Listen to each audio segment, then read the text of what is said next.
नमस्कार, मैं सिद्धार्थ सिंह और आप देख रहे हैं द भारत प्रेस। बीते 4 नवंबर को अर्नब गोस्वामी को गिरफ्तार कर लिया गया। 2018 के आत्महत्या के उकसावे के एक मामले को महाराष्ट्र पुलिस ने दोबारा खोलकर उन्हें गिरफ्तार किया है। यह बड़ी खबर है और बेशक पत्रकारिता पर हमला है, लेकिन ठहरिए, यह गिरफ्तारी एक न एक दिन होनी तय थी, क्योंकि दूसरों के लिए नफरत का जाल बिछाने वाले अर्नब कहीं ना कहीं अपने लिए भी ऐसा ही कुछ कर रहे थे।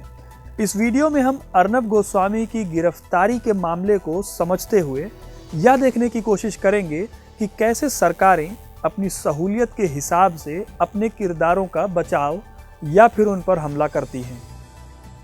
अर्नब गोस्वामी से जुड़ा पूरा मामला ये है कि 2018 में एक इंटीरियर डिज़ाइनर अन्वय नायक तथा उनकी मां ने आत्महत्या कर ली और अपने सुसाइड नोट में उन्होंने इसके लिए अर्नब के साथ 2 और लोगों को जिम्मेदार ठहराया। बाकी के 2 लोगों के नाम नीतीश शारदा और फिरोज शेख हैं। अपने सुसाइड नोट में अन्वय ने यह आरोप लगाया कि तीनों ने कुल मिलाकर 5 करोड़ के आसपास की रकम वापस नहीं की, जिसमें से 83 लाख रुपए अर्नब गोस्वामी पर बकाया थे। इस मामले की रिपोर्ट रायगढ़ जिले के अलीबाग शहर में दर्ज कराई गई थी, जिसे अप्रैल 2019 में सबूतों के अभाव में बंद कर दिया गया। हालांकि यह मामला तब तूल पकड़ने लगा जब अन्वय नायक की पत्नी ने एक मार्मिक वीडियो जारी किया और उसके बाद मई 2020 में अन्वय नायक की बेटी ने महाराष्ट्र सरकार के गृह मंत्री से मदद की गुहार लगाई। इसके बाद इस केस को CID को भेज दिया गया। फिलहाल इस केस में दोबारा जांच शुरू करने की अनुमति कोर्ट ने दे दी है। इसीलिए सुसाइड नोट में शामिल तीनों लोगों को गिरफ्तार कर लिया गया है और हाई कोर्ट में जमानत को लेकर अभी सुनवाई चल रही है।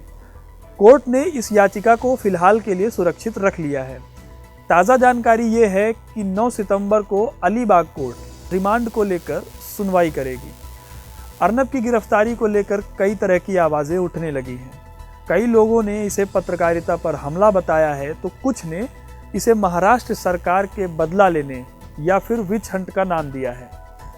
सड़कों पर बीजेपी के झंडे लेकर लोगों ने जुलूस निकालकर अपना विरोध दर्ज किया है।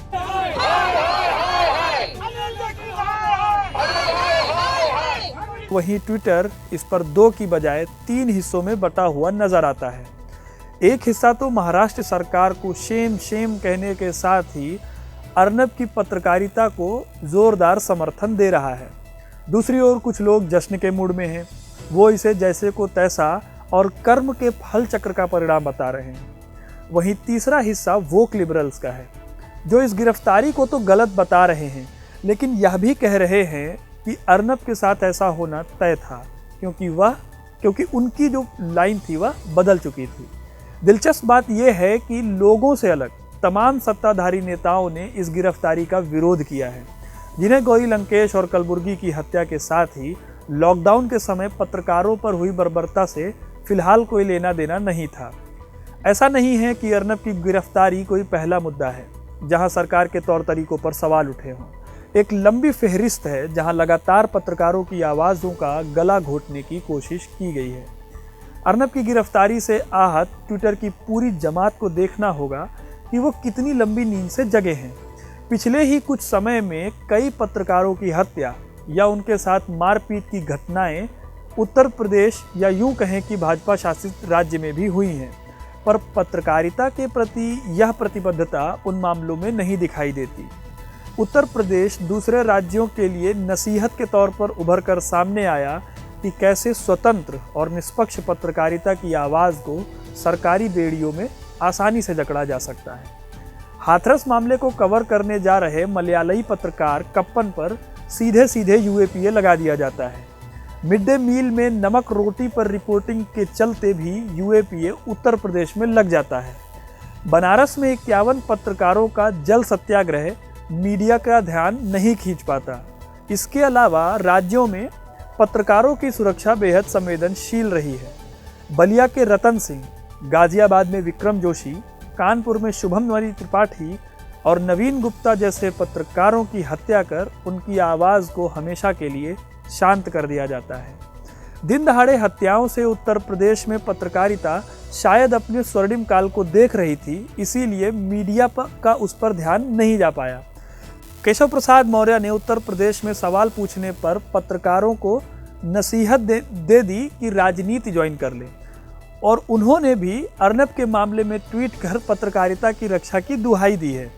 देश के कई हिस्सों में यह सब आम बात रही है। सरकार अपने टूल्स का इस्तेमाल करती है जिससे उसकी छवि को धूमिल ना किया जा सके।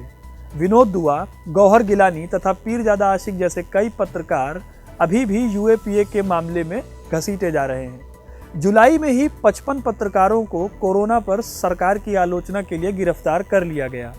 ये लिस्ट इतनी लंबी है कि हम सिर्फ नाम बोलकर एक अलग वीडियो बना सकते हैं। पत्रकारों पर लगे आरोप और उनकी संजीदगी का हिसाब लगाने पर आप हंसे बिना नहीं रह पाएंगे। मतलब गुजरात में एक लोकल पत्रकार को इसलिए गिरफ्तार कर लिया गया क्योंकि उसने यह रिपोर्ट छाप दी कि कोरोना पर असफलता के चलते सीएम विजय रूपाणी की जगह मनसुख मांडविया को मुख्यमंत्री बनाया जा सकता है। इस पूरे प्रकरण में जो अच्छी बात देखने को मिली वो ये थी कि तमाम मतभेदों के बावजूद द वायर की रोहिणी सिंह और करुणानंदी जैसे अनेक उदारवादी पत्रकारों ने भी इस घटना का विरोध किया है। बेशक ये पत्रकार पर हमला था, पत्रकारिता पर नहीं, क्योंकि अर्नब जो कर रहे थे वह उनका निजी मामला था और कम से कम पत्रकारिता के दायरे में तो नहीं आता। सुशांत सिंह केस और तबलीगी जमात के मुद्दे को लेकर अर्नब गोस्वामी ने बेतहाशा सांप्रदायिक और एजेंडा परक रिपोर्टिंग की, जिसने भारतीय समाज को बांटने का ऐसा खेल खेला है कि उसकी भरपाई जल्द से जल्द होना मुश्किल है। ज़्यादा दूर मत जाइए और रिया चक्रवर्ती के पीछे पड़े रिपब्लिक रिपोर्टर्स की कान फाड़ देने वाली रिपोर्टिंग और उनके कैमरा माइक देखिए। कैसे टीआरपी के चक्कर में जितनी शालीनता रिपब्लिक भारत ने दिखाई उतनी किसी और चैनल ने नहीं दिखाई। ये अलग बात है कि बाद में टीआरपी स्कैम में भी रिपब्लिक चैनल का नाम आ जाता है, लेकिन पुलिस के इस तरीके की आलोचना जरूर होनी चाहिए। पत्रकारों को अपने स्वार्थ का दामन छोड़कर एकजुट होकर पत्रकार की आवाज़ बनने की ज़रूरत है। हालांकि यह बात अर्नब की गिरफ्तारी से पहले भी होनी चाहिए थी। बड़ा सवाल ये है कि तमाम भाजपा नेता जो ट्विटर पर इस तरह से पत्रकारिता की संवेदनशीलता पर बात कर रहे हैं, उन्हें ये इतनी घटनाएं अभी तक क्यों नहीं दिखी? क्यों उन्हें इसमें लोगों की आवाज़ को दबाने या इमरजेंसी जैसे लक्षण नहीं दिखाई दिए? इसका बड़ा सीधा सा जवाब है, सरकारें हमेशा वो काम करती हैं जिनसे चुप्पी को बनाए रखा जा सके। टीवी स्टूडियो में शोर मचाते अर्नब दरअसल चुप ही थे, इसलिए सरकार के पसंदीदा थे। कई बार उन्होंने अपनी एंकरिंग से बाकायदे साबित किया है कि वह सरकारी प्रवक्ता के प्रबल दावेदार हो सकते हैं। पत्रकार सही सूचनाओं के साथ जनता की बात को रखने का एक माध्यम है। इस माध्यम को अर्नब गोस्वामी तोड़ रहे थे। पिछले कुछ समय में गिरती पत्रकारिता का कुश्रेय अर्नब गोस्वामी को दिया जाना चाहिए। सही और वाजिब खबरों से दूर अर्नब केंद्र के लिए जहां एक अच्छे पत्रकार थे, वहीं महाराष्ट्र सरकार की आंख के कांच हो गए। इसलिए जो काम केंद्र अपने भावी शत्रुओं के साथ कर रही थी, वही काम अब महाराष्ट्र में शिवसेना और कांग्रेस सरकार अर्नब के साथ कर रही है।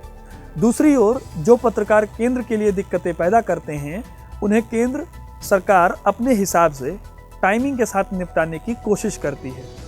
ऐसा नहीं है कि विपक्षी पार्टियों ने ऐसा कभी नहीं किया। खुद कांग्रेस ने कई ऐसे कानून बनाए जिनसे दमन को कानूनी बनाया जा सके। राष्ट्रीय सुरक्षा कानून और पोटा जैसे कानून इसके कुछ उदाहरण हैं। लेकिन आज जब वह विपक्ष में हैं तो उन्हें सुना जाना चाहिए।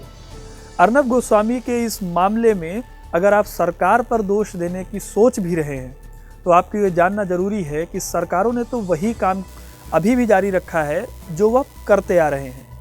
अपना चरित्र पत्रकारों ने बदला है, जिससे आज उन्हीं को जकड़ा जा रहा है।